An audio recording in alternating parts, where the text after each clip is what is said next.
ছাত্রদল, যুবদল ও স্বেচ্ছাসেবক দলের long March শেষে সমাবেশ হবে আখাউড়ায়। সভাস্থল থেকে সরাসরি যুক্ত হচ্ছেন সহকর্মী মেহেদী নূর পরশ। সমাবেশের বিস্তারিত জানাবেন। লং মার্চ নিয়ে কি বলছেন বিএনপি নেতাকর্মী ও স্থানীয়রা?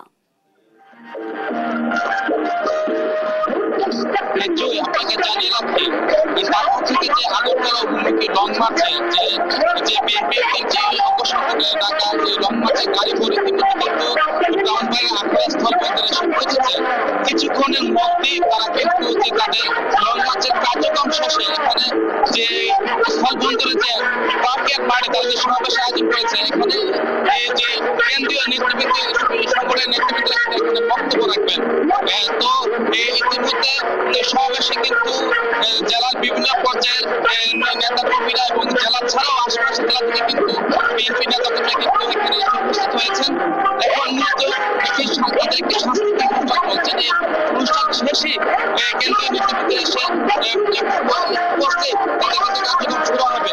তো ইতিমধ্যে এই সমাবেশকে ঘিরে আইন শৃঙ্খলা বাহিনী কিন্তু সব ধরনের নিরাপত্তা রেখেছে।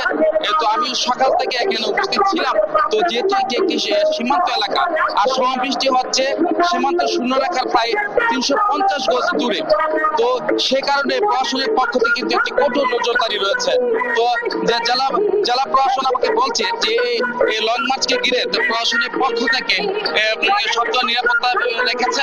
ইতিমধ্যে 100 পুলিশ, 4 প্লাটুন বিজিবি ছাড়াও নির্বাহী ম্যাজিস্ট্রেটরা কিন্তু সকাল থেকে দায়িত্ব পালন করছেন। তো এখানে আসা এখানে কিন্তু বেশ কয়েকজন নেতা কর্মীদের সাথে আমার কথা হয়েছে এই লং মার্চের বিষয়ে। তারা বলছেন যে লং মার্চকে তাদের যে মূল প্রতিবাদ হচ্ছে যে ভারতের সাথে তাদের প্রভুত্ব নয়, তাদের মূলত বন্ধুত্ব সম্পর্ক থাকবে। এছাড়া বাংলাদেশের বিষয়ে যাতে তাদের বাংলাদেশের কোনো বিষয়ে ভারত যাতে কোনো কিছু না করে সেটাই তারা জানিয়েছেন। তো আমি যদি আপনাকে যে একটা বিষয় জানিয়ে রাখি, এই লং মার্চটি কিন্তু ঢাকা থেকে প্রায় 1000-এর মতো গাড়ি নিয়ে তারা মূলত এখানে এসেছেন এবং সবাই সমবেত হয়েছেন। কিছুক্ষণ পরে কেন্দ্রীয় যে বক্তব্য রাখবেন, তাদের লং মার্চের তাদের কি বিষয় রয়েছে সেই লং মার্চকে ঘিরে সেই বিষয়ের উপর তারা কিন্তু বক্তব্য রাখবেন। তো এ ছিল আমার কাছে সর্বশেষ। ধন্যবাদ জানাচ্ছি আপনাকে। দর্শক, ব্রাহ্মণবাড়িয়া থেকে যুক্ত ছিলেন সহকর্মী মেহেদী নূর পরশ।